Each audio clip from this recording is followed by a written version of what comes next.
TruthSeekah and/or its affiliates are not responsible for any strange phenomena that may occur during or after listening to this podcast, which may include the following: heightened senses of awareness, psychic abilities, UFO sightings, alien contact, time loss, out-of-body experiences, ringing in the ears, ESP, lucid dreaming, increased synchronicities, astral projection, telepathy, stronger intuition, levitation, miraculous healings, and/or remote viewing. Please be advised to listen at your own discretion.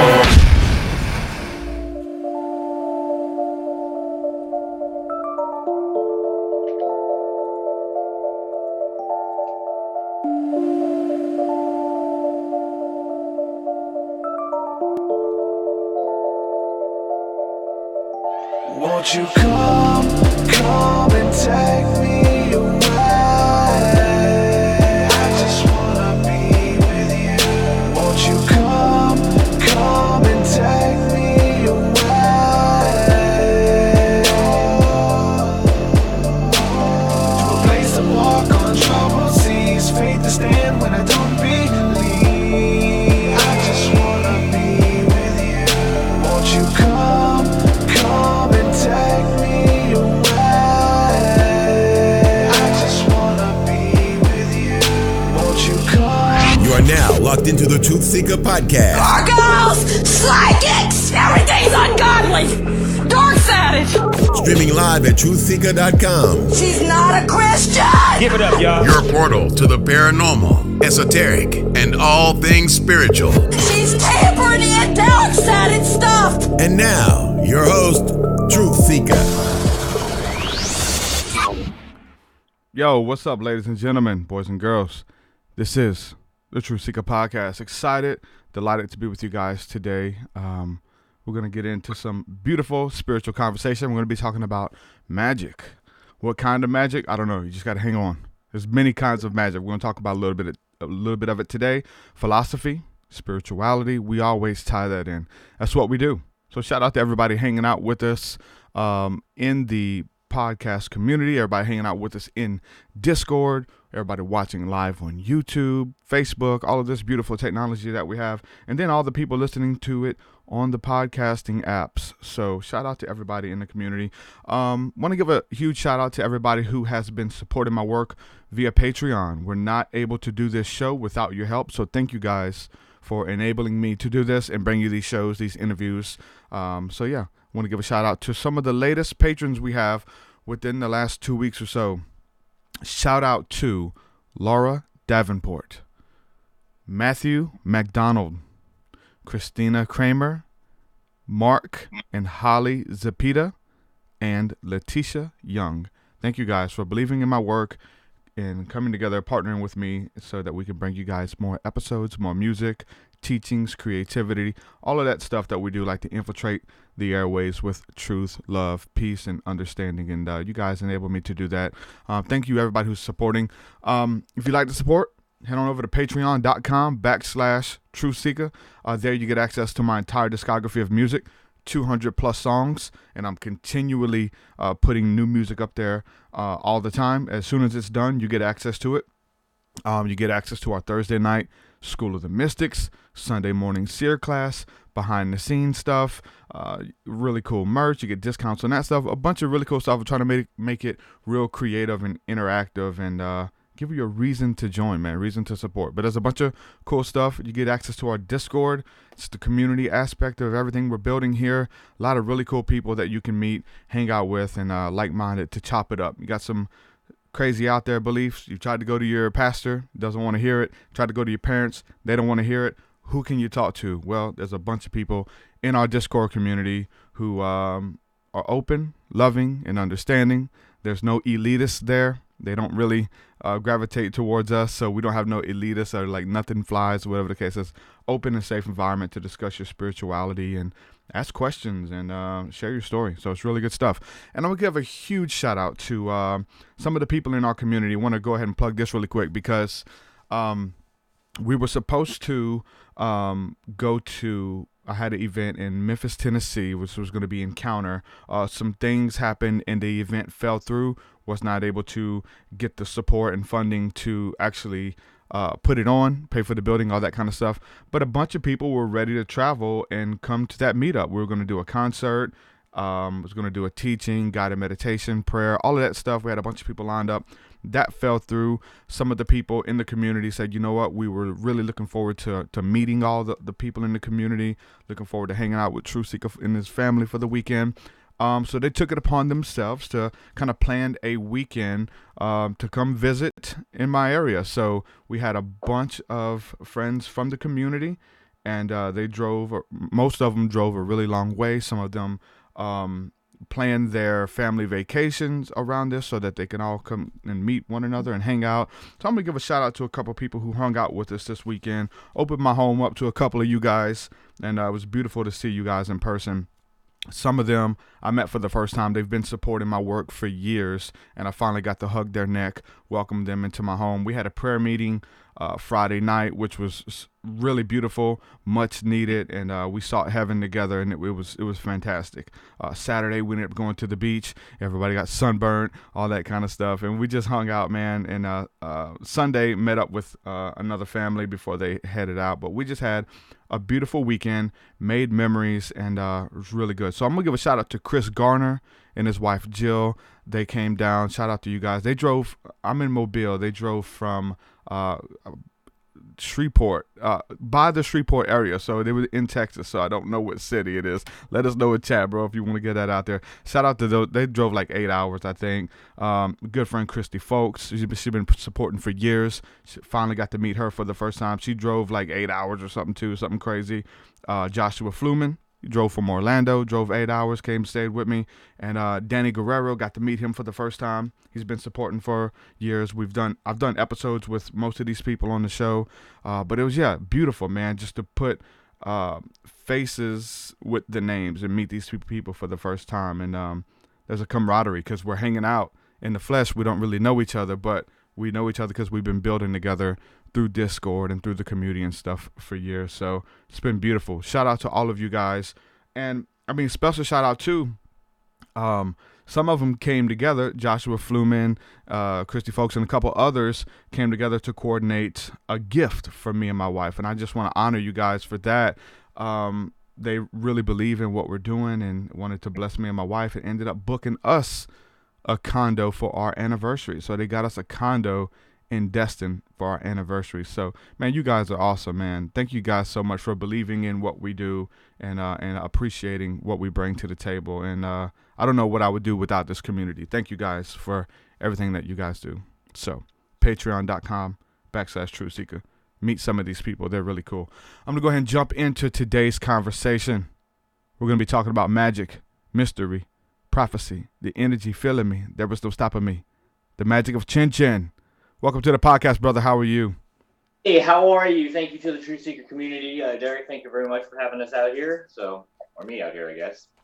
Good stuff, man. I'm excited to get it in with you. You got some special stuff for everybody watching, listening, that you're going to do some magic tricks here in a little bit. We're going to talk about magic. It's not just stage magic or whatever. It's a lot more for you. Getting into illusion, the mind, all philosophy, even like a really big part of it for you. I'm intrigued by it all. So I just want to pick your brain a little bit and hear your story and about what you bring to the table. So I guess instead of me just reading your credentials off of your website, man, just go ahead and introduce yourself to the community. Let people know what you bring to the table, man. So my name is 𝐒𝐻𝐻, located out here in the San Francisco Bay Area. 37 years old, 60 days sober today. What? Just working hard. I started magic when I first saw magic when I was a young kid, around about 6. I had reconstructive surgery on a cleft lip. I was born with a cleft lip. And in the hospital, during the healing process, they brought a magician in to entertain the kids. So that's really the first time I saw magic. Came home, talked about magic. So for my healing gift, my dad got me a bunch of Thundercats toys and a magic kit. And I kind of gravitated towards the magic kit and decided to make magic my life. Dude, I gravitated towards the Thundercats. And you gravitated towards magic. Good stuff, man. That's something I wanted to talk to you about as well, because like dealing with magic, and I believe I did with magic with my music. It creates an atmosphere. You control the crowd to be able to take them on a journey through the mind, through illusion, and you're able to tie in truths and pieces of eternity all within this place where you spark awe and wonder.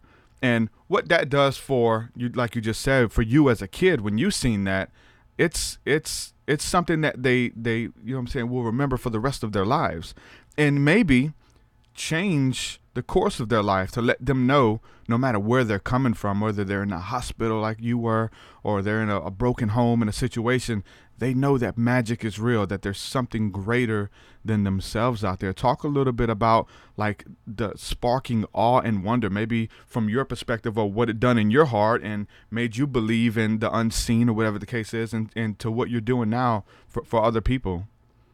Yeah, so I mean, magic, like you said, so with music, or any art form, especially music, it's a visceral reaction, right? So typically, with music, you can change moods and energy, and when somebody hears something moving, they can cry viscerally through music. When you're listening to a good comedian, you viscerally just laugh and explode into laughter when something really funny happens.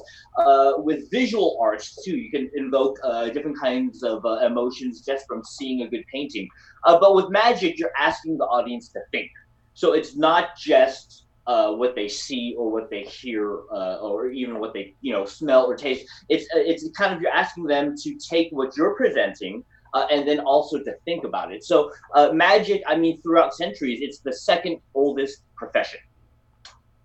I don't know if we all know what the first oldest profession is, but the second oldest profession is magic. It goes back thousands and thousands of years, and I mean, nowadays magic is if you go to a movie and you see good special effect in movies, the special effects in movies came from a magician, Georges Méliès. He was really the first cinematic magician who used video effects into there. So magic spans back thousands and thousands of years. So it's interesting when you ask the audience to use their imagination. And I mean, imagine the first time you saw a full moon in your life, and that spark inside of you, in conjunction to either the world or the universe. It's just that feeling of wonder.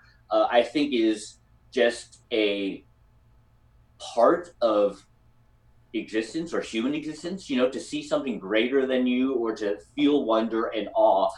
It's kind of almost it goes hand in hand with life experience.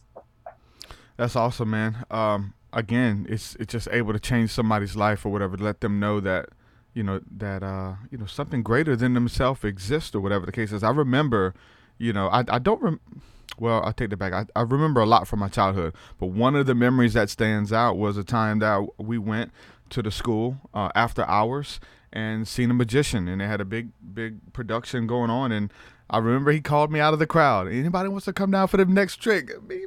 I went down there and, did the magic trick and all that kind of stuff, man. But I remember that, so you're creating memories for people. And again, just that, whether there's the trickster in you or whatever, like there's just many different ways that you want to, that you can approach it. So where do you approach it? Like, what do you get? Like, what type of gratitude do you feel by performing your tricks and stuff? Is it seeing that spark of glimmer in people's eyes? I'm sure that has a lot to do with it, right? Definitely. I mean, when you perform for an audience and you look at the audience faces, you can see that reaction in them. It's for me, the easiest place for me to be on in the world is on stage. When I'm out like on the bus or at the supermarket, that's when I feel the most awkward. But I don't know if it's just because of that quote unquote fourth wall between the stage and the audience. It's kind of almost like a voyeuristic relationship, but to me, being on stage is the easiest for me, and it's magic. Especially, I like performing in a theatrical environment, or I still do kids shows because adults, for some reason, because of their experiences growing up, they seem to be a little more jaded. Hey, I have this marker. This marker's floating. Typical reaction from an adult, no, it's not, But kids, because they're still so towards that innocence and have that still childlike sense of wonder, they can actually believe that this marker is floating, so you get a lot out of different types of audiences. Performing in senior homes, for example, they at that spectrum or end of that lifespan, they seem to be more appreciative of this experience itself. So, I mean, I give a lot to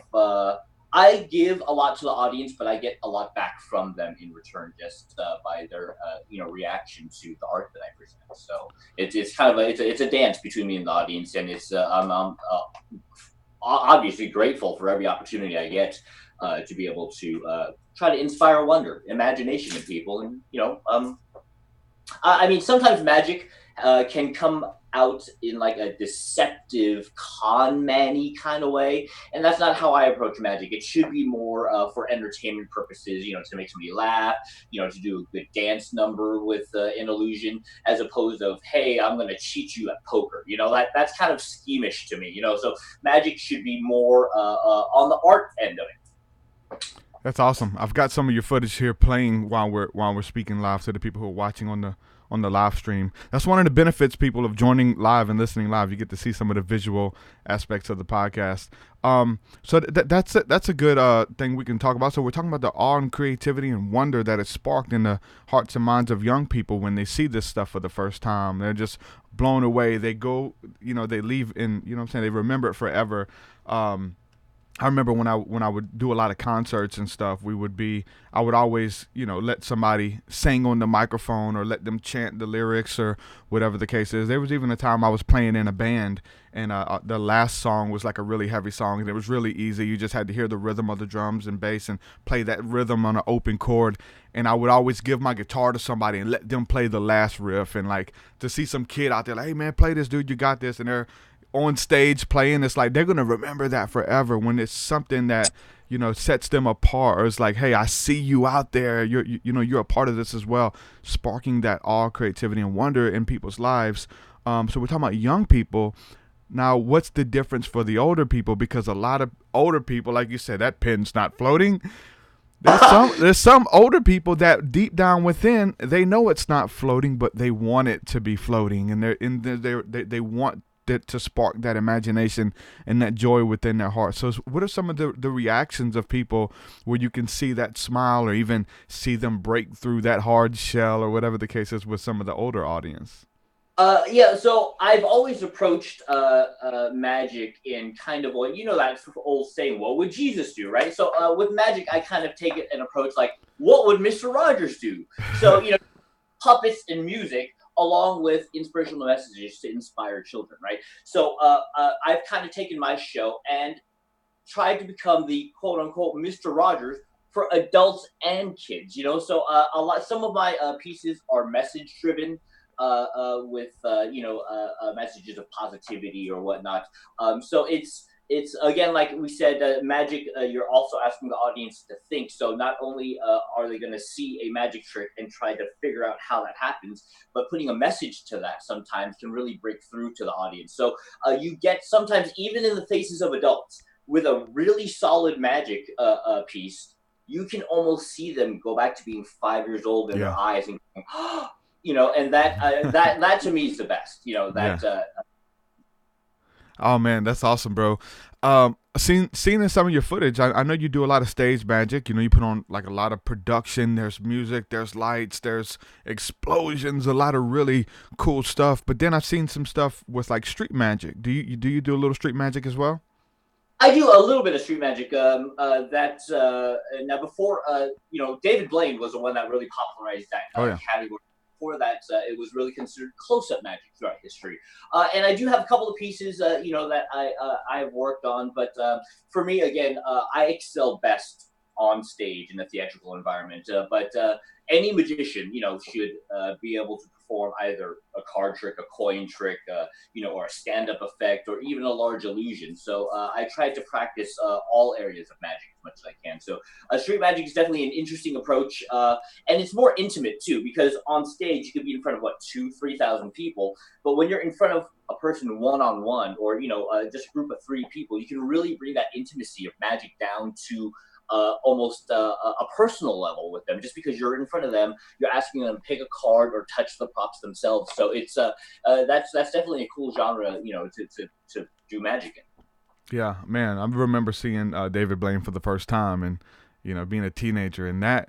As far as we can get into this in a little bit, but just like, oh, magic is real. Like, he's really making that card levitate. And there's a lot of people. Well, let's just talk about it now. There's a lot of people who would see that and be like, that's a demon helping him do that. I've got friends who swear up and down. And it's almost, I'm not a magician in that sense, but I feel like it's a compliment that you're really good, that you have to be using another power to be doing your illusions. We're talking about Criss Angel walking on water. We're talking about the levitations, demons help you levitate, or spirits. I mean, I would see Criss Angel and think that this man's kind of like, not Criss Angel, but more Blaine, and say, this man's kind of like Jesus. He's healing people. I seen one where he's like snapping his fingers and making butterflies come and land on them, and like talking to random kids. And I'm like, I want to be able to do that, man. Thinking that he's like in tune with nature and he moves beyond the veil. But like a lot of those people, even like Criss Angel, before every episode, he's like, look, this is strictly illusion. I'm going to kind of kill it for you. I'm just that good that you think that these are demons and I have spiritual powers and stuff like that. What do you think about that? People thinking and I always want to, call the devil card. I mean, that's been going on since the beginning, right? With magic. Exactly. And that's really funny that you brought that up, because if you go on YouTube, a lot of research, it's always kind of on that area of demon, or hey, the devil worship. But if you think about it, and I'm not, please, don't send me letters, but I'm not trying to blaspheme anything, but if you think Jesus was theoretically a traveling magic show, right? Before he came to his disciples, he had a group of disciples go ahead of him and, promote, right? And say, hey, he's coming to town. And he would come to town with a message-driven sermon or a show, but at the same time, he did miracles, right? He turned water into wine. He made bread and fishes appear, right? He healed the sick.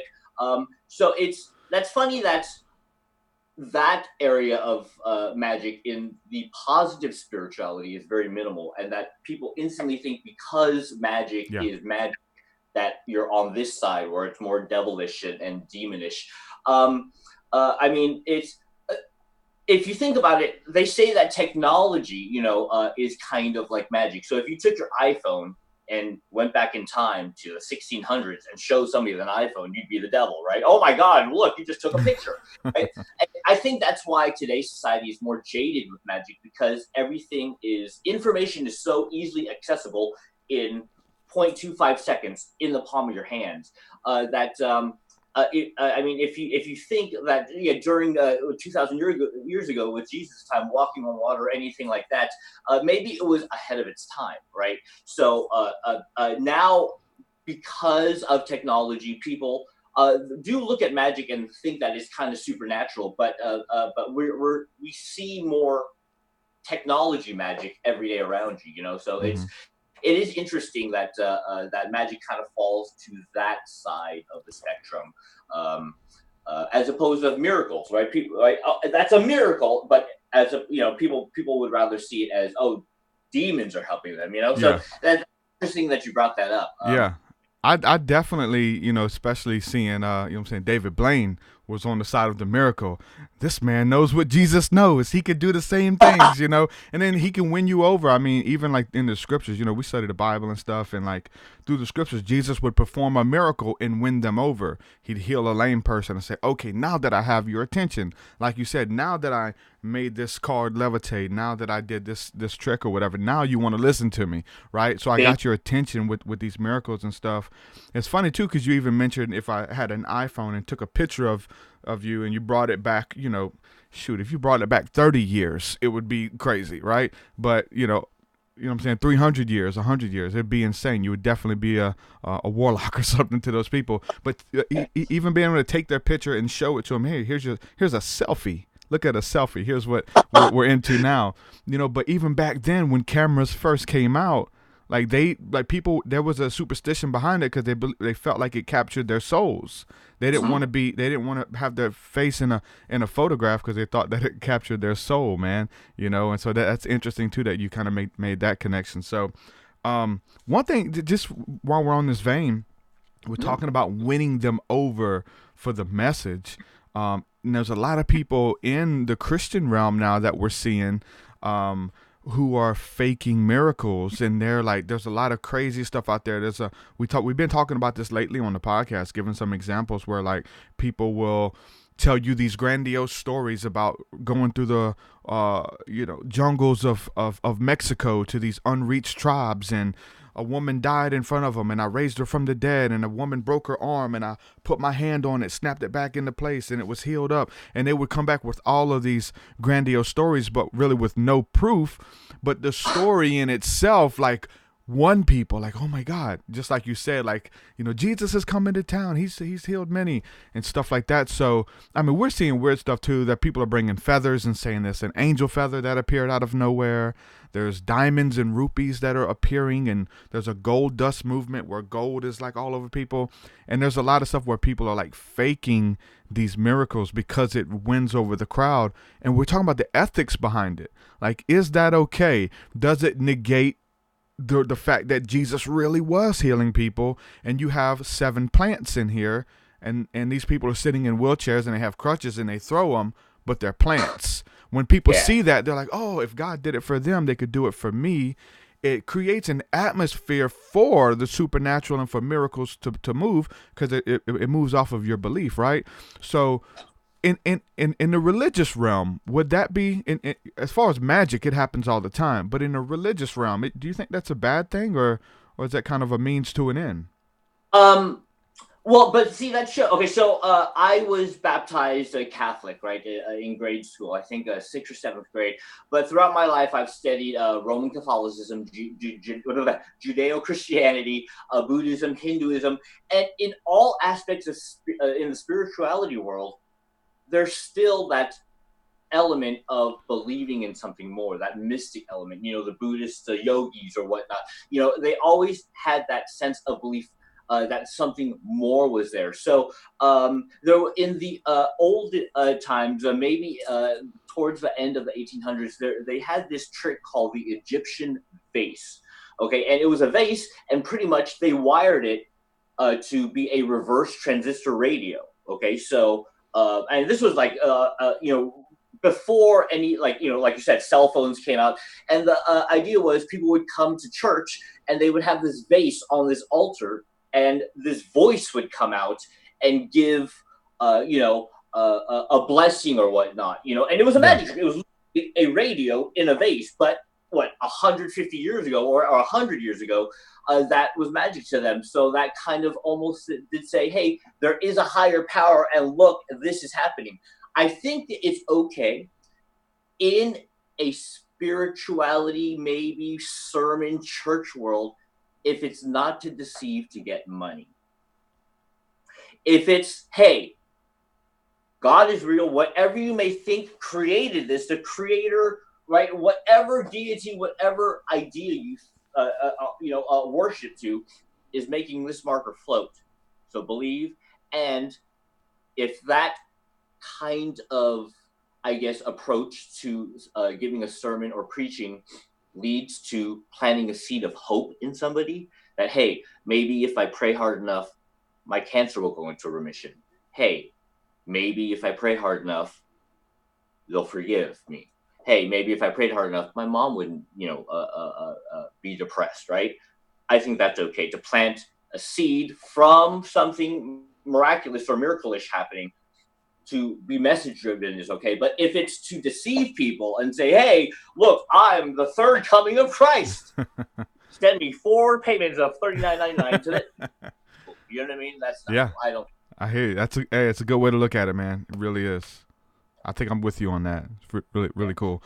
But when people find out that they're duped, though, they're usually mad. If they find out, like, you know what, that was there was a guy on the other side of that wall speaking to me through that vase. And there's a bunch of that stuff in you know what I'm saying, in the Greek text, and it's in the scripture as well. Like there was a pool that would move, and they believe that it was an angel went into the pool and caused it to move, and if you got in that pool when it was moving, then you would be healed. And then, so there's all these crippled and lame people fighting to get in it, you know, but it was like little parlor tricks and stuff that they would do. I think it's good, but when people find out that they're doomed, not doomed, but that they've been duped, they feel like, you know what, this whole thing was a sham to begin with, you know, so you got that going on too. Especially when it's money, though, you feel like, damn, he got my money, you know. I mean, yeah. Then you're talking about then that's making people feel like they were conned, you know. Yeah, con artists coming through, and there's hey, let's be honest though, there's snake oil salesmen. I mean, they're in every field. They're in the religious field. They're in the magician field. You know, all that kind of stuff. So they're definitely out there. So. I mean, if you know, again, going back is you say magic, and then it should be used. I think everything in life should have the proper intention behind it, because if the proper intent is behind any action, then people will know it came from a loving place. You know, yeah. I mean, even Jesus got mad, right? And like as you went into the church and he threw over the tables because they were selling posters and bootleg DVDs, outside of church, and right, like again, it should be with the proper intent to help people and not for monetary gain or anything. You know? Definitely, man. There's a comment here. I'm going to read this comment and see what you think. I hope that it's not condescending, just trying to make the connection here. But Chris Garner said, let me pull it up. I'm kind of slow with these comments. But essentially he said that we all know that wrestling is fake. But we still watch it with awe. I know. I'm like, what do you mean wrestling's fake, bro? What do you mean? You never seen somebody get suplexed on their head? That's not. You can't fake that, bro. Getting power bombed into thumbtacks. I mean, so even that. I mean, that's a whole dichotomy to open up too. Is the fact that we know it's fake, but then when you go above and beyond, like, okay, I know I want to believe, but oh wow. I know it's fake, but how did you do that? How did you get power bombed into thumbtacks and still live? How did the guy punch you and your head's busted open? I mean, there's a lot of different tricks and stuff these people do that we're still, even though we know it's fake, we're like, oh, we're left mind blown. In the same way with magic. I mean, I'm looking at, David Blaine, coughing up frogs, and the fact that he had to put his body through to do that, to turn himself into a human aquarium so that the frogs could live in his stomach without any acid, and he literally swallowed them and coughed them back up and they're okay. Like, even though we know he's an illusionist, that's pretty crazy. That's pretty far out. Being underwater for 12 minutes and all of this far out stuff that people are doing, getting punched in the stomach by Kimbo Slice and being okay, because if you brace for the impact at the right time, like, there's a lot of stuff people are pushing the envelopes, even though quote unquote you say it's fake, there's still like that sense of awe and wonder, especially when people are pushing the envelope, right? Yeah, I mean, it's funny that you brought up wrestling, and Chris, thanks for that comment. So wrestling, obviously, I mean, those guys, they're performers, but they're athletes first, like I saw the documentary on Ric Flair, or Jake, like these guys put their bodies through a lot. It is fake, as like the punches may not be complete contact, but these guys get hurt. And it's funny, it's almost like what we were talking about with magic. When you peel back the curtain and see the wizard behind there, it ruins it. You go to the movies, and obviously Jurassic Park, there's no like Steven Spielberg wasn't saying, oh, okay, Mr. T-Rex, take 5 in your trailer. We know that that's fake, but it's still having that sense of wonder that kind of keeps people entertained. Especially even in the wrestling world, it's almost taking that entertainment a step further. Especially in wrestling, it's a physical aspect of it, but it's still amazing when you see it. Yeah. Well, there's someone, seeing the, the man behind the veil, seeing that you think it's this big, great spirit, but it's this little old man communicating with you through a teleprompter, television screen, whatever. We were just, we had some friends over this weekend, like I said, and we were just watching random stuff on YouTube, and we were talking about the Ninja Turtles, and I was a huge Ninja Turtle fan. And for me, they were real. Like those guys were, even the cartoons were real. But then I seen the movie, and I'm like, oh, this is them in the flesh. And like I'm like, these are my buddies. If I ever need help, I can call on them. They're gonna be there. Like it's, you know, as a little kid having that awed wonder, and then remember watching the movie, being so infatuated with it, and it's like, look, this is proof these guys exist. Then I watched the behind the scenes, and they're talking. One of the dudes takes his head off.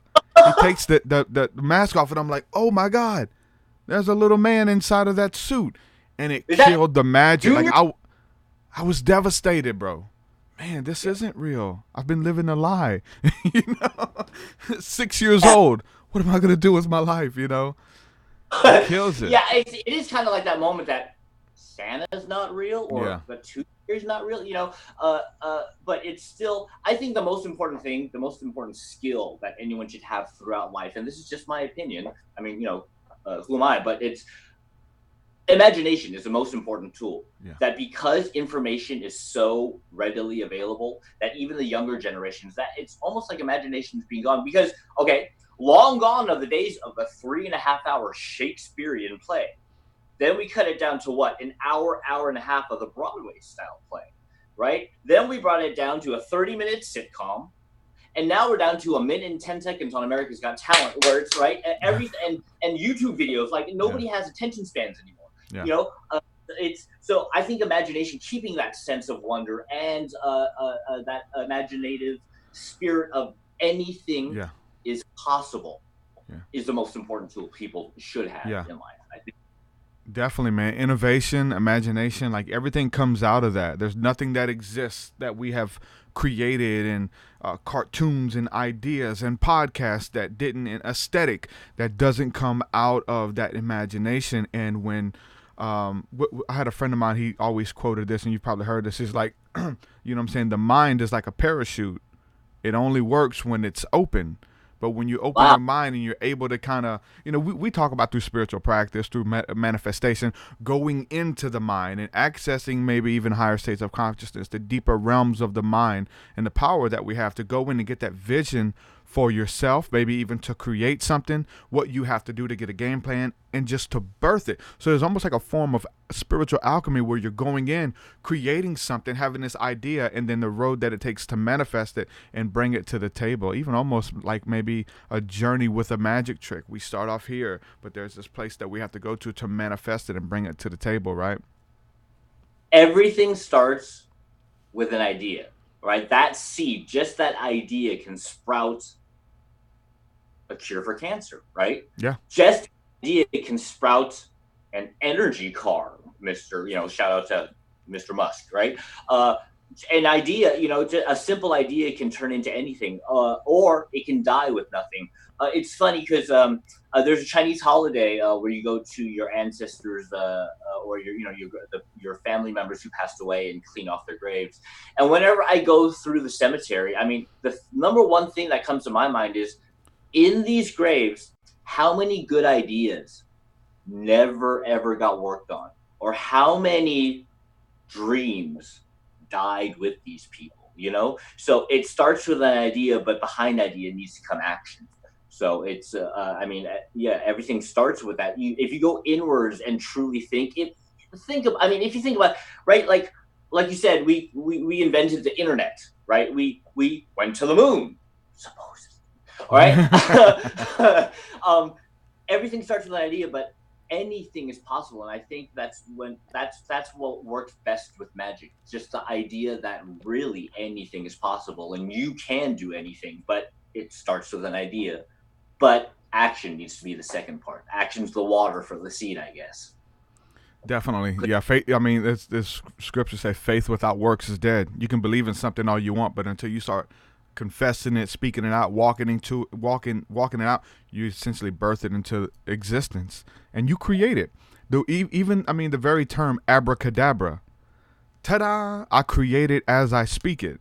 So there's a lot of people like in the spiritual community, just to break down the essence of that word, that, you know what I'm saying, the Hebrew magical spell, even when I say It's the power of words. This stuff exists in here somewhere. All of these songs and these ideas that we've put out, the magic tricks, everything beautiful we bring to the table, or everything evil we bring to the table as well. It comes out of the mind and being able to spark it into humanity existence. That's why, I mean, we talk about the scriptures and stuff. It's like the Bible says to renew your mind.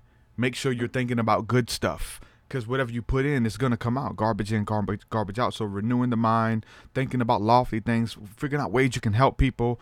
The opposite ways, you're going to find out ways you can hurt people, ways to do harm, the ways to piss people off, ways that you can win an argument, all of that kind of stuff. And you want to kind of stray away from that stuff and be one who helps everybody. I think magic is definitely doing that, man. Go ahead. I mean, you look at it, you said magic words, right? So it's kind of like a sequence of events.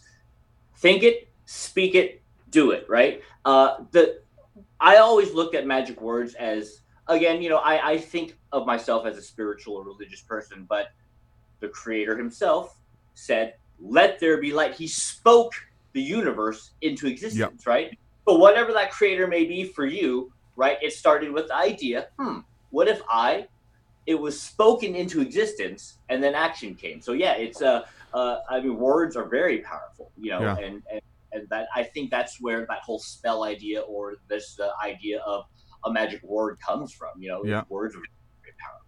Yeah, spell. I mean, just getting into the whole etymology of words. I mean, when you perform a magic ritual, you're performing a rite, and we write and proclaim sentences upon people. We write in cursive, and when you can put a hex on someone, you're putting a curse on someone. I mean, there's this spell. We perform a spell with our spelling. I mean, there's so much that goes in with just the magic behind writing in the words, right? As long as you don't take that right and do wrong, I think should be the way you should look at it, right? Oh, we definitely should. We definitely should. There's a book by T.D. Jakes he just came out with. It's like he's kind of like an entrepreneurship book or whatever, just diving into creativity. It's called Soar. And he really, in the book, he looks at the Wright brothers and them creating like the first airplane, right? This thing didn't exist, and people are saying, hey, you can't do it. What do you mean you're going to make this big piece of metal fly through the air and all this kind of stuff? And they believed in it. They've studied it, and they created it. And so the premise behind this book, he talks about how, like, God didn't give us, let's look at wood, for example. God didn't give us a table. You didn't pray for a table, and you don't pray for a table and God just manifests a table, You don't pray for a chair and a chair shows up, and all of these things, a house and a house shows up. God gives you wood. There's trees that grow. He gives you wood, and through the imagination, ingenuity teaches you how to use the things that are around you to create that stuff in your life. Cut down that tree and make a table. Cut down that tree, make a chair. So you have to actually put some action behind the faith. Or going around just believing God for a table, but praying for a chair, it usually don't work that way. It's usually stuff that we already have in our lives that God has given us, that we're supposed to use the imagination, use the mind, and manifest it, bring it into our reality, right? Yeah, I mean that's an excellent point, because just to me, real magic is looking at invention. I love studying Da Vinci, but just in the last 150 years since the Industrial Revolution, look how far we came. And it all started with an idea. Like, we were building skyscrapers, right? We made the internet, and the Big Mac secret sauce, right? All of that, right, came essentially from imagination ideas. So a lot of beautiful things could happen. But I mean, like you said earlier, you shouldn't take a Machiavellian approach to things, of how to win. You could. These are just my thoughts. But yeah, everything comes from that just that simple act of imagination.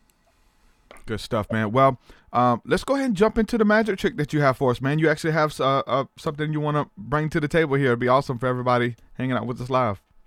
I will bring it to the table that you just prayed for. Now, I don't know if you've noticed this, but right behind me is a dirty mattress and this envelope, okay?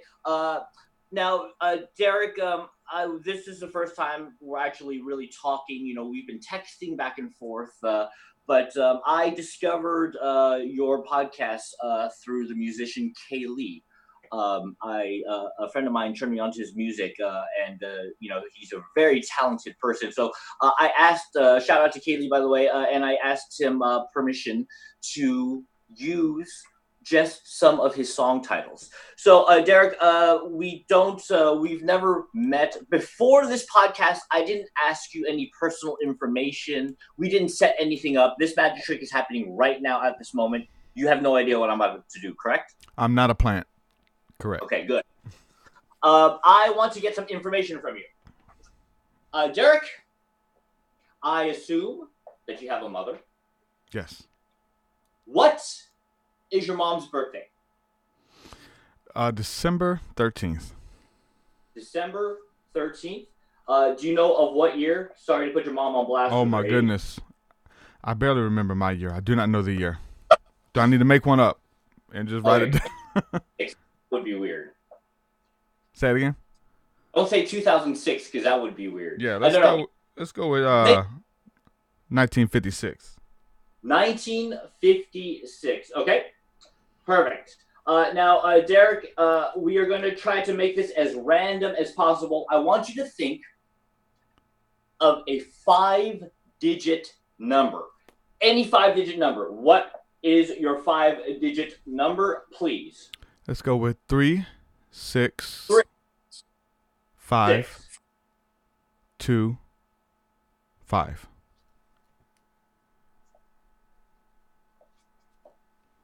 36525. Cool. Think of any city in the entire world. Any city at all. Okay. What is that city? Houma. I'm sorry? Houma, Louisiana. Houma. Houma? Yes. Houma. Okay. We will come back to this in a couple of seconds. I did say, Kaylee, let me use some of his song titles. So what I have right here, Derek, is a pack of playing cards. Okay. This pack of playing cards is in new deck order.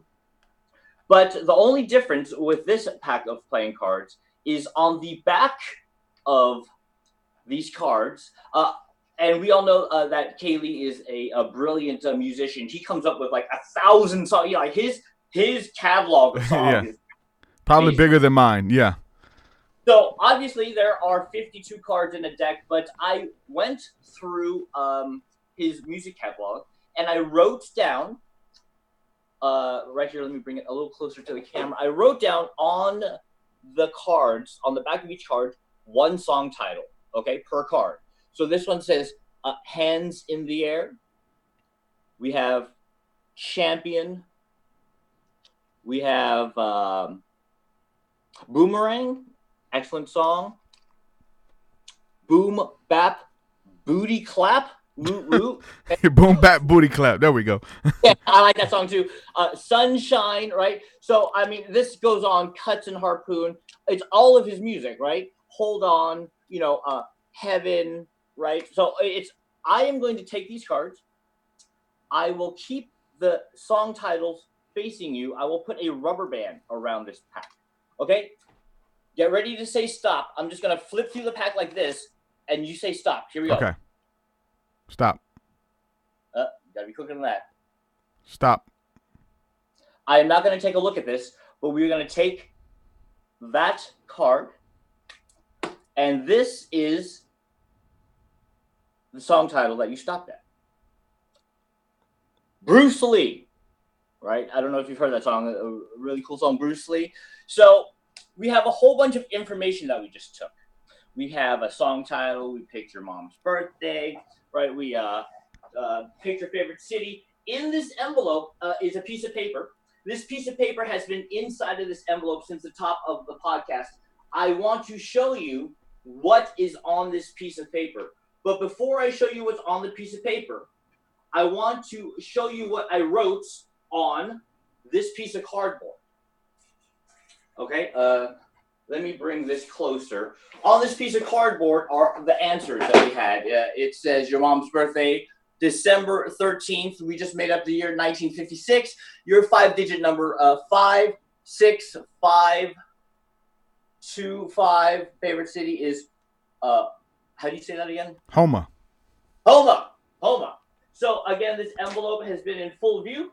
I will take out the piece of paper and we will see how we have done with this piece of paper that I have put some information in. There's a paper clip. And let me back up a little bit. It's a fairly large piece of paper. This piece of paper reads, I would like to thank the Truth Seeker podcast and the audience. Derek's mom's birthday is 12/13/1956. The number he thought of is 36525. And the city he selected is Homa. I also want to thank Kaylee for allowing me to use his song title. Derek picked the song Bruce Lee. Wow. Love it. There you go. Love it, man. Great job, dude. Thank you very much. Got my mind working. Yes. We love it. I'm trying to figure out how you did it. You know, that's one of the, you know, it's the analytical mind. You know what I'm saying? Where we want to know, we want to figure everything out and know how it's done. But, dude, good stuff. That shows we've never met before. Honestly, or you can tell the audience, right? I did not tell you to pick those numbers. I didn't ask for your mom's birthday, right? Or the song title. But that shows, actually, that even if we're strangers, we're actually connected. Definitely. It's good stuff, man. I'm going to rewind this and figure it out and call you back. There you go. Hit me. One of the things, like, so as far as like, and people in the chat are saying, awesome, bravo, very impressive, all of that. So, one thing that really still intrigues me to this day, and maybe as a form of it, of what we just did there, is mentalism. Yes. That gets me the most. Like that, man. And I want to ask you, how does it work? But I know you can't. You're not gonna, okay, this is the trick. This is the trick of the trade. Let me tell you on the Truth Seekah podcast. Well, but talk to me a little bit about that, man. You know what I'm saying? Mentalism. Yeah, so started to gain popularity in the early 1900s, right? Late 1800s. That was really the golden age of magic, the age of vaudeville. So now we go down to the corner movie house or the theater to see a movie, right? But at the turn of the century in the vaudeville era, they had theater palaces, and you would go, right, instead of to see a movie, you would go to the theater to see vaudeville, and they would have jugglers and dancers, but the magician was the main star of the vaudeville era, right? There were tons of magic shows, and around that time, mentalism, or back then it was also known as spiritualism, was a big popular form of magic. It started kind of, I think, in Europe, in London. You know, there was the Davenport brothers that used to manifest spirits, right? And one guy would tie himself to a chair, right? They would put a curtain around him, and newspapers would start flying around, a bell would jingle, and that was a popular form of magic, spiritualism or mentalism, or, you know, think of any lottery number, and, you know, I know that number. So Houdini actually, before he really went into the whole escapes era, used to go around the country trying to defraud spiritualists or mentalists. He would show up to magic shows or seances, right? They had, and he would that, you know, the way that the lady, like Whoopi Goldberg in Ghost. Oh, I see your husband, and knock 3 times, and also, right? Madame Blavatsky is a big example. Who somebody who did that? Blavatsky. Yeah. and he would try to disprove people. He actually, in the Bay Area, there's the Winchester Mystery House, and Sarah Winchester used to have seances to try to talk to her husband who passed away, right? And Houdini actually showed up to one of them to try to disprove the mentalist or spiritualist. So it was a huge movement back then. It is starting to come back now, I guess, in entertainment. I've definitely seen some brilliant performances where somebody would go out into a person in the audience and have them pick out take out any dollar bill in your pocket, and he would know the serial number, for example. I mean, that's definitely a really good form of magic. But again, it even goes back to the whole psychic, right? The psychic idea. Yeah. Yeah, it's big. That's why I'm into it, man. It was like, hold on, they're using ESP. Like, I believe in all that, right? I believe in the supernatural and those abilities and stuff, right? Maybe it's because, I've been duped and I still believe, and many people have given up hope and, oh, they're not real. Well, maybe you went to a psychic or a healer who wasn't that great. You know what I'm saying? They really didn't do a good job. One of the things, let me ask you about this, because it's kind of in that same vein of, spiritualist and spiritualism. Back then, really big. Madame Blavatsky was the name that I mentioned. I've got some of her books dating back to like the 1800s even. Really big into philosophy. She mixed her philosophy in with the spirituality and stuff. So you see something that you don't see anymore. You're saying some of this is coming back. But something that was interesting, just like we've talked about faking the miracles and faking the kids under the house knocking on the house 3 times or whatever, saying it's the ghost of the departed or whatever. Blavatsky got exposed at the end for having she'd have letters fall out of the sky and stuff like that, and she had all that stuff set up, and she made a lot of money off of it, right? But it was all that was part of her show. But what about the ectoplasma during the seances? Like, people would be covered with green jelly and just pulling it out of their mouth and all over and stuff like that. You don't see that anymore. I don't know that there's mediums and stuff who are going around. Somebody plasma out of the mouth, I would send them to the nearest emergency room. That does not seem like an everyday, Yeah. I've never experienced ectoplasma. Yeah. But the spirit I've experienced as a magician, I've studied magic literally since I was 7. Most of my life is spent. I've also studied music and lighting design and all, but magic is what I've really studied. And funny story. And you actually yesterday, in prepping for this interview, we talked about if I ever had any kind of paranormal stories. Yeah. So as a magician, it's hard for me to be kind of completely awestruck and amazed. This is a real story.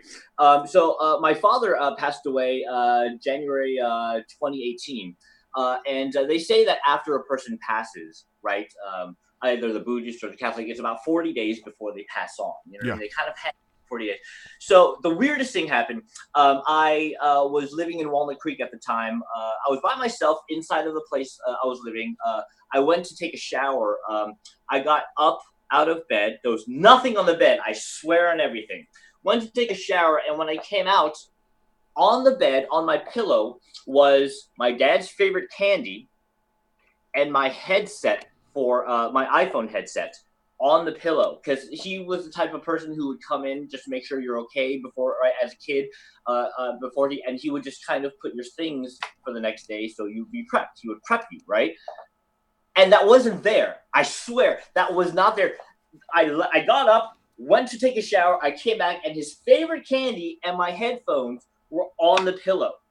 Like, and I'm not crazy. Another thing that around that same time too, I stepped out another day. I was taking a shower. I stepped out of the shower, and after you get out of a hot shower, there's steam in the air.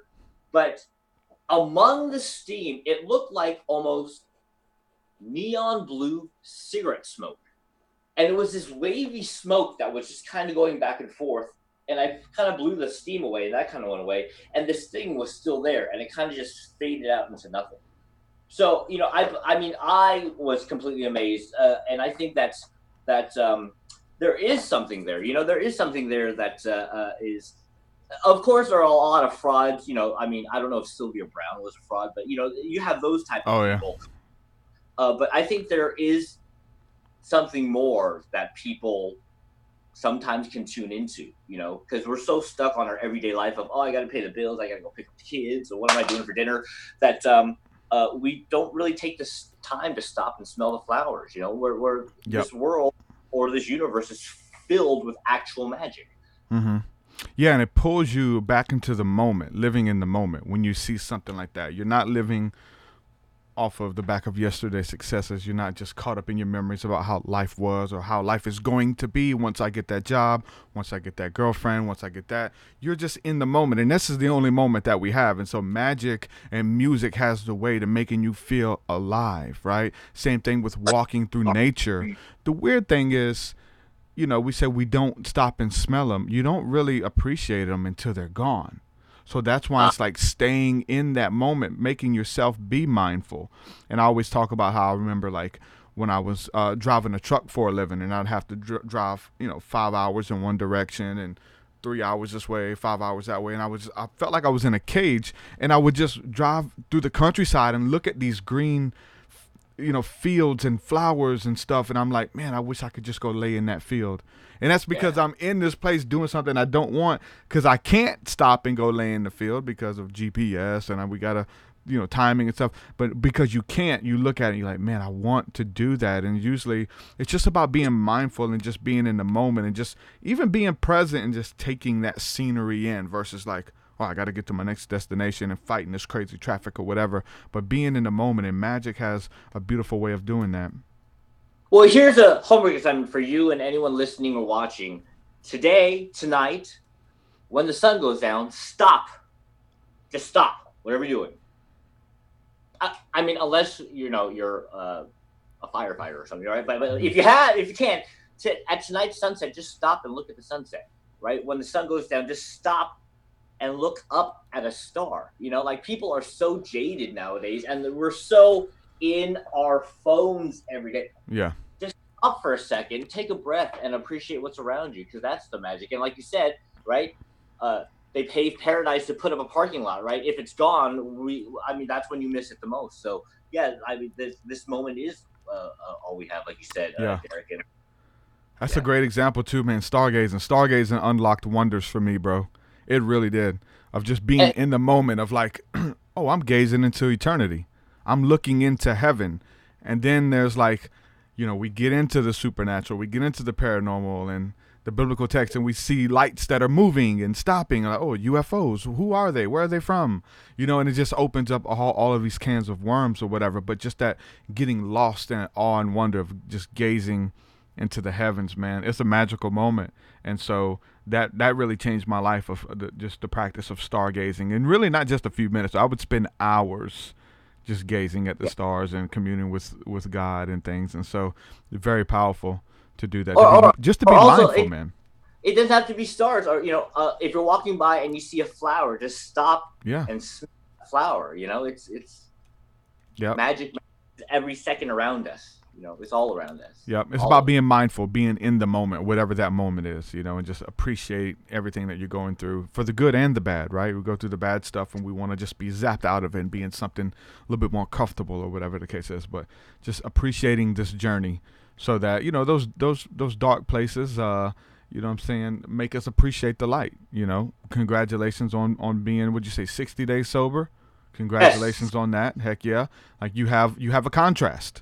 You know what that other side looks like and why you don't drink. And it's like other people drinking to be sociable or whatever it is. And you can say, no, there's a reason I don't, because I have a contrast that you guys probably have never seen what it looks like. And so the contrast is beautiful. And so that's how we get to judge things in life. Without the darkness, there would be no light. We don't have anything to judge it against.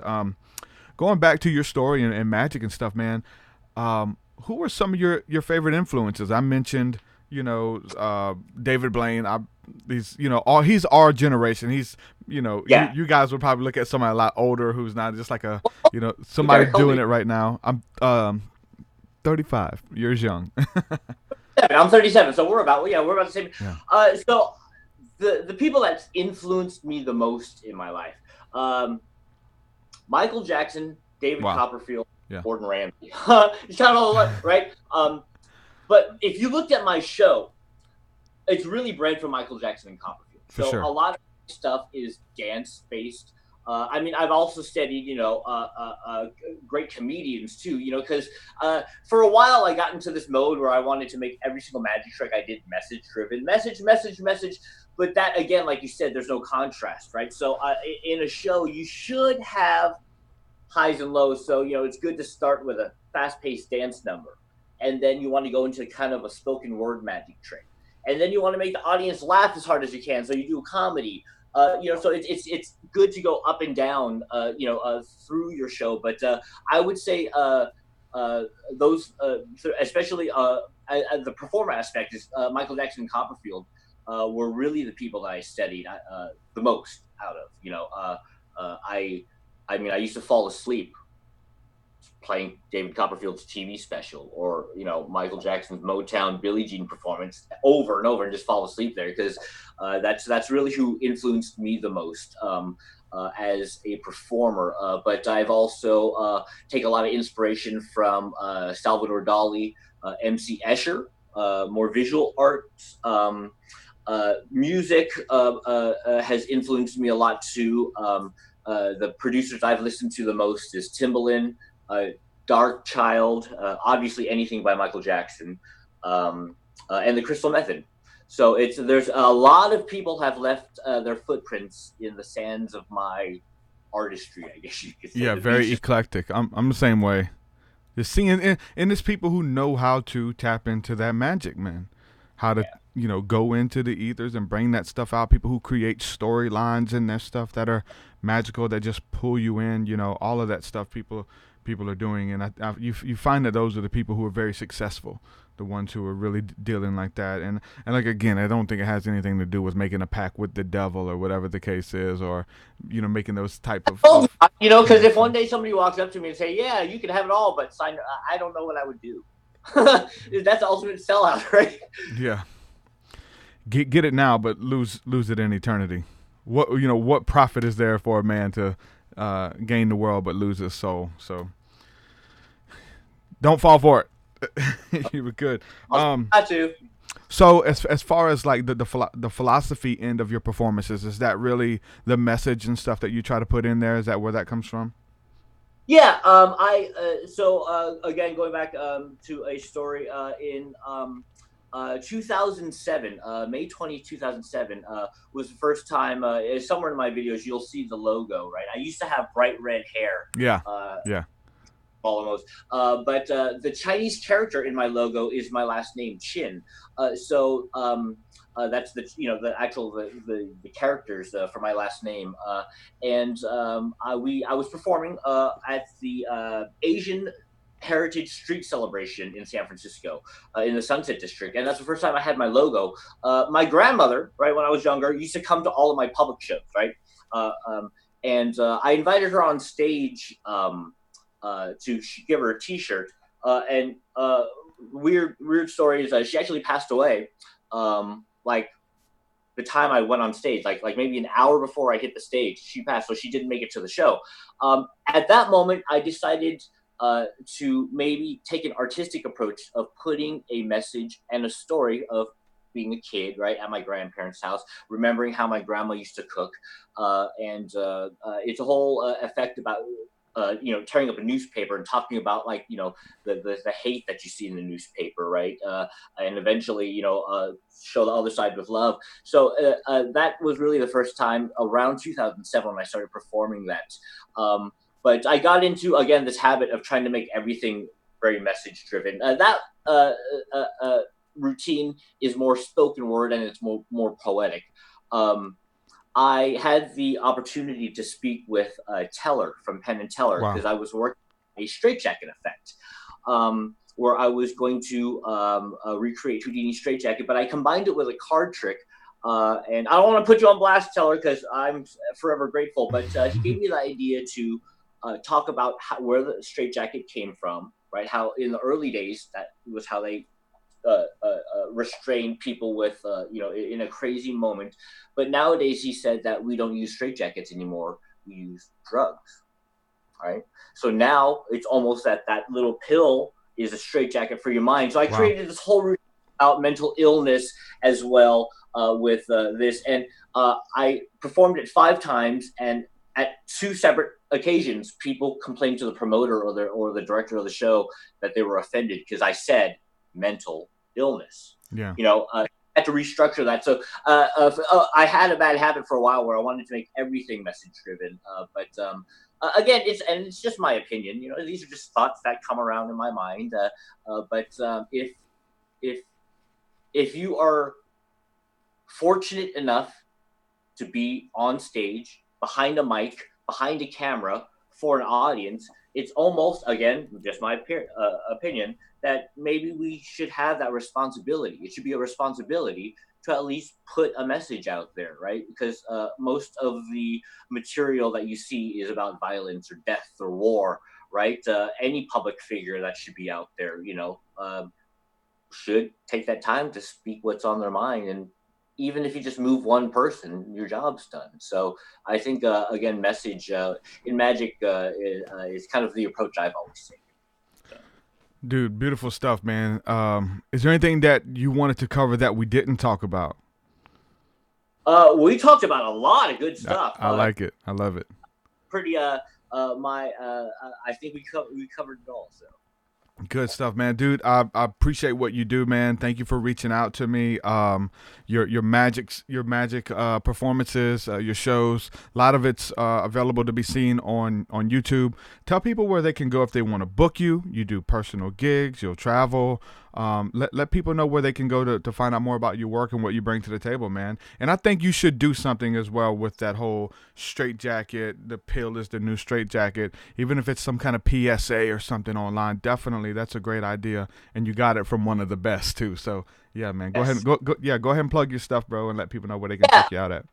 Magic for any event. Or even if you need to have me come wash your car or walk your dog. Hey, 𝐒𝐮𝐧𝐝𝐺magic.com. That's 𝐒𝐮magic.com.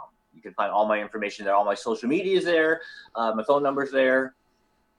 Hit him up, ladies and gentlemen. He's good people. 𝐒IN, thank you for coming on the TruthSeekah podcast, man. Really enjoyed it. We'll have to do it again. Hey, thank you very, very much for this opportunity. How much love. All right, brother. Peace. Bye now. 𝐒IN, ladies and gentlemen. 𝐒IN. Good stuff. I enjoyed it. Wow. Really deep brother. So it's cool. We can have people from all walks of life on here. Magician, the first magician that I've had. And he performed a magic trick. Really cool. Some of you saying, I know how he did it. I know how he did it. Aren't we all saying we know how he did it? You got to find the stuff that you don't know.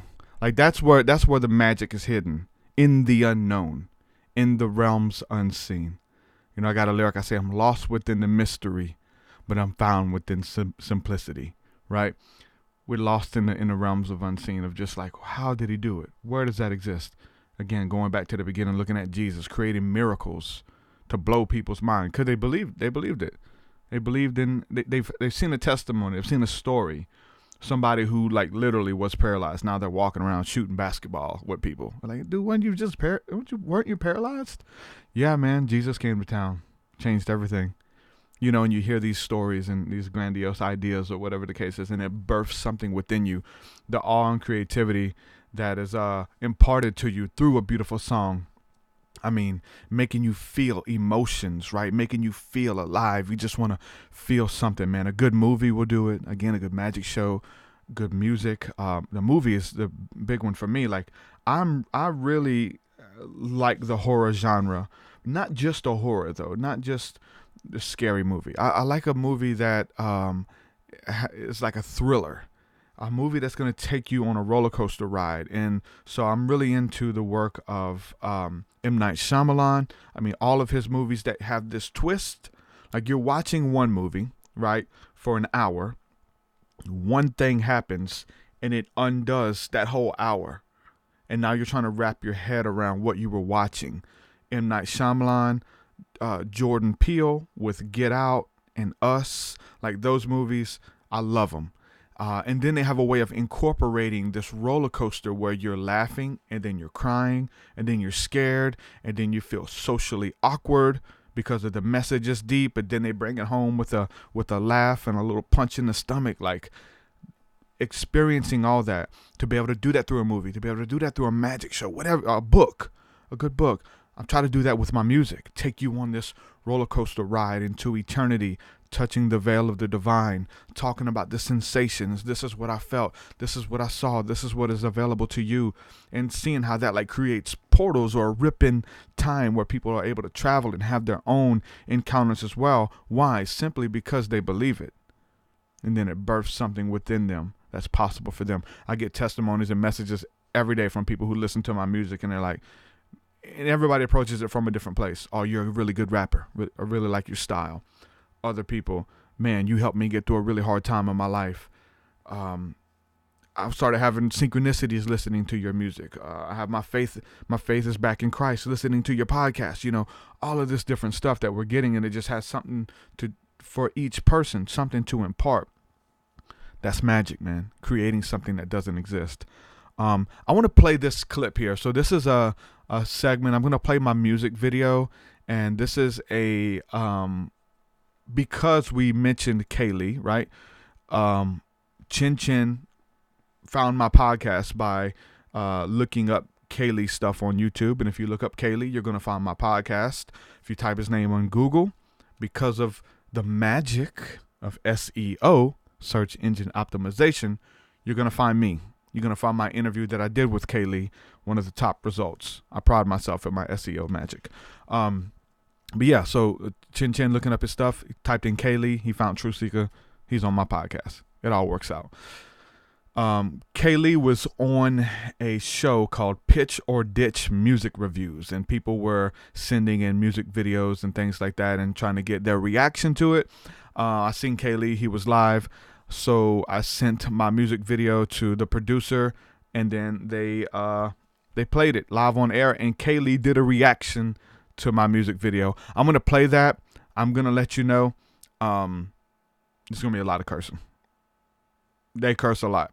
So if you have kids listening, if you don't want to hear a bunch of cursing, I'm warning you now. Go ahead, and we'll see you on the next episode. But I want to go ahead and play this for everybody listening and watching. And, I think it's relevant since we've been talking about 𝐒𝐿𝐲. I mean, the magic trick, he used 𝐒𝐿𝐲 song titles for the magic trick. So that was really interesting too. The fact that he went through on all those cards and wrote it as a title, that's a lot of work. Shout out to 𝐒𝐿𝐲. But I'm going to go ahead and play this, guys. So let's see. So I'm going to react to 𝐒𝐿𝐲 and this other guy, Candyman, with Bob Sanford, reacting to my music video. And, yeah, the funny thing was, you'll hear it here. They were talking about me. He's like, yeah, I think I've seen that guy's podcast before. Let's see. So anyway, it's going to be some cursing. So if you don't want to hear that, then tune out now. So let's see. Change this here. Let me see if I can find the right spot. Here we go, ladies and gentlemen. Let's see if I can find the right spot. We used to take donations for the school. Somebody actually had our school shut down because a local civic group got together and found out $1 worth of equipment. At any point in time, Candy's head will get cut off, or some kind of crazy. Who we have next?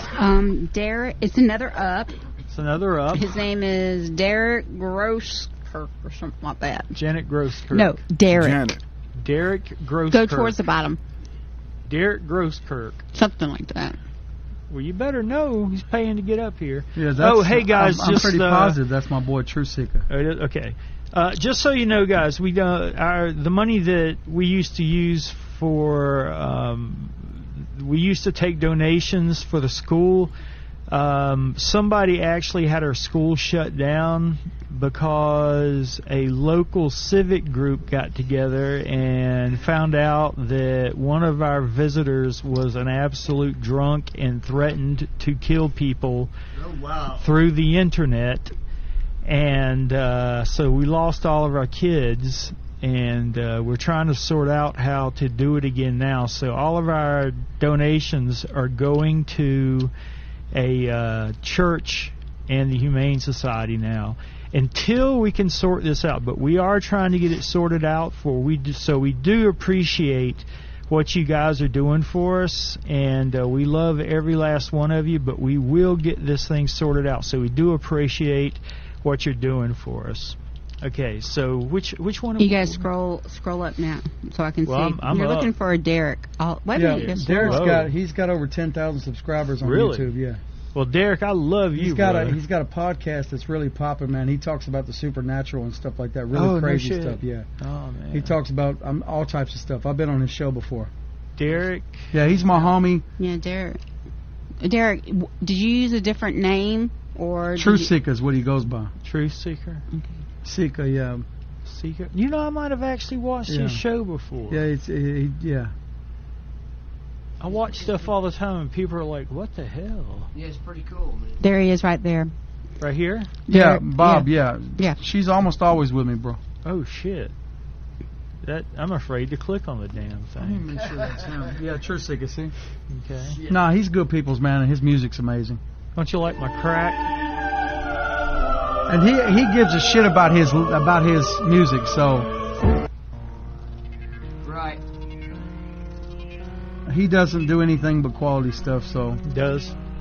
I haven't heard the song, so I don't. Well, I'm going to base my review on him as a whole. Hey, watch the flow. Don't you know what you are? I know what you are. Atta boy! Aliens in this bitch! Oh shit! Yeah. Okay, already, man. That's my boy! That's my boy! That's what quality music's like, bro. Blowjob emojis, guys. This is blowjob emojis. Oh shit!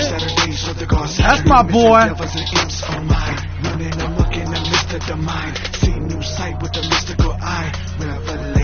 Yeah. Angels, aliens, contact the Palladians.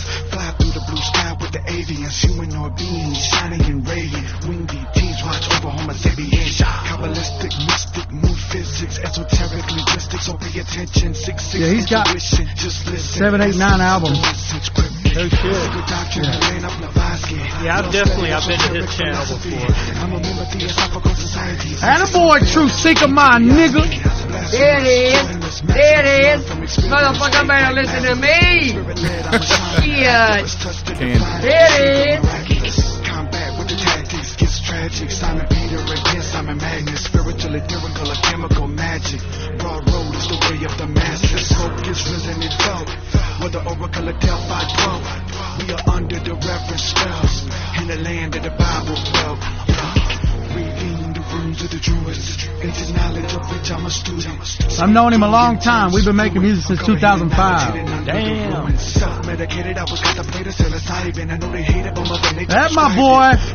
Yeah. All right. The Irish shine bright like a diamond. Give a sight to the blind man. Yeah. On the wings of an eagle. In the wisdom of rhyming. On the road to discovery. All the truth that I'm finding. I will go wherever he goes. I'm a mystical shine. I'm finding the heavens. I'm loose in the Y'all share this live right now.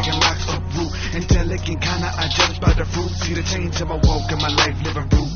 Get lost in the ether when I speak of mystery, someone in a dream of. From the mouth of the reader, mind of the seeker, the childlike faith in a believer. Do you wanna take it to another level? The weight of the heart, where it gets a tiny feather. Hidden motives never. Video's dope, bro. The light of the body's the eye, however. Open mind in the room, I'm special. You're not alone, we are celestial. Blowjob emojis, guys. We need blowjob emojis. I will ascend to the heights of my master, the sins to the earth in the form of disaster. Once formless and void, now covered with cancer. The second Adam is the only answer. Bow down to the almighty power. Tick tock, count down, find an hour. Stand and fight, never run, never cower. Bow and shot chain, fall like the towers.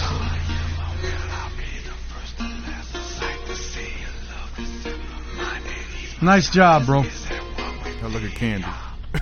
Nice job, bro. Old man in the background. There was a famous UFO case where a woman who claimed she was in contact with UFOs taught a alien gang, bitch. How to Alien gang, be in bitch. contact with the same group of saucers, and he was demonstrating this ability for a group of his superiors in a room in the Pentagon, and he asked for a demonstration. He was communicating. I love the fuck out of that. Writing, and they said, go to the window and look out, and they all went to the window and looked out, and there was a brilliant golden disc of light cruising past the Pentagon, and they went berserk, called the nearby Air Force Base to see what was on the scopes. The radar had just gone out in this sector, etc., etc. Oh, shit. To tie it in with my point, these Dude, I've had dreams about shit like this that. guy was getting on this Ouija board were signed AFFA. But I kicked his ass, though. Which any scholar of Enochian can tell you is the Enochian word for nothingness, friends. Nice job, bro. Alien gang, bitches. That's nice job, awesome. brother. Download this track today, as well as my entire discography. Thank you. Thank you. Absolutely. Patreon.com. Freaking awesome, man. Thank you. Help me Damn. make independent. Real thankful. That's how you See? do it. Gang, gang. People I fuck with, they be writing that real shit. Thank you, Kaylee. That's freaking Yeah. awesome, man. Lazy man. Perfect time to play that too, D. Shit, alien gang, bitch. And your boy's a good dude too. He's a real good dude, straight up. Alien gang, bitch. Let me put it in my playlist real quick. Straight Do up. that. See? Put it in your Salute playlist. to you, D. Salute back. TruthSeekah. man. Absolutely. Y'all check Lazy out man. his podcast on YouTube. Y'all make sure you check out the podcast for sure. Listen to the man. Yeah, so I thought that was appropriate. You know, we had Chin Chin on, who heard about my stuff through Kaylee, and they just recently reacted to the video. I sent a little donation in for them to play it. So yeah, Kaylee's a good dude, man. Good friend. Like he said, me and that guy, we've been working on music since 2005. I don't know how many. We may only have one song together. I think we only have one song. But good dude, for real. He's taking a different turn. He started out doing gospel rap like myself, and now he's doing this thing. For those of you who are listening on the podcast and you guys just got to hear the audio, the visual side is the funniest side, because Kaylee has like this hype man who is I don't know how old he is. He looks like he's probably 65 or something. I don't know, 56. I don't know how old he is. Just like I don't know how old my mom is, right? He's dancing in the background, doing all these little weird dance moves, and they go live on Facebook and YouTube, and they get, thousands, probably like 1,500 people watching a night. They reach over 10,000 people every time they go live, and put on a pretty funny show. A lot of fighting haters and trolls and all that stuff, but the old man's in the background dancing, all funny. They got T-shirts with him on it and stuff like that. It's pretty funny. So if you didn't get to experience that if you're just listening on the podcast but it is on the video, so go check that out. Yeah.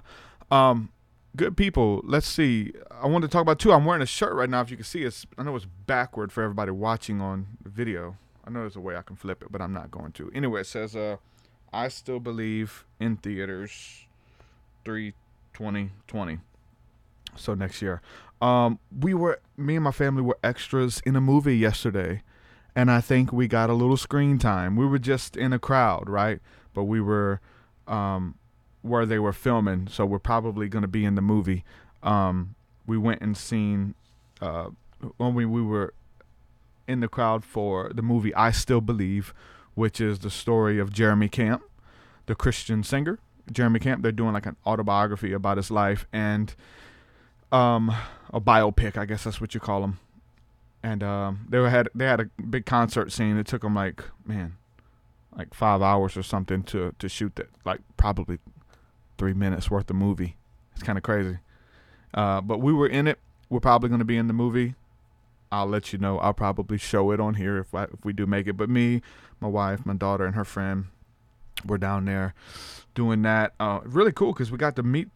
We didn't get to meet them, but we got to see them. We didn't meet nobody, But 𝐒𝐴𝐴 is the guy playing Jeremy Camp, and he's Archie from Riverdale, and he's a heartthrob. He's like a teeny bopper heartthrob. All the girls love him, and there was just so many. I was trying to look at the crowd. I was like, are these Jeremy Camp fans or 𝐒𝐴𝐴 fans? And most of them, I think, were 𝐒𝐴𝐴 fans coming to be in the movie, and it was really really cool to be there, a part of that process and stuff. Dude is kind of a big deal, so he's kind of a big name right now playing that role. A couple other actors were there too, and musicians. We seen Gary Sinise was there.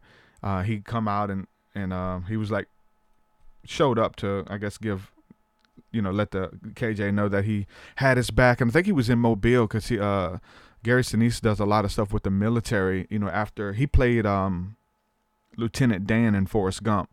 So actually, the weird thing is, he's known for that role. He plays in so much other stuff, but he's really known for that. And so he does a lot of stuff for the military and injured vets and stuff like that. So he has a big foundation where he takes care of those people and goes out and meets them and all that kind of stuff. So yesterday being Memorial Day, I'm pretty sure that he was down here in Alabama doing we have a big battleship down here that is kind of they do a big thing down there.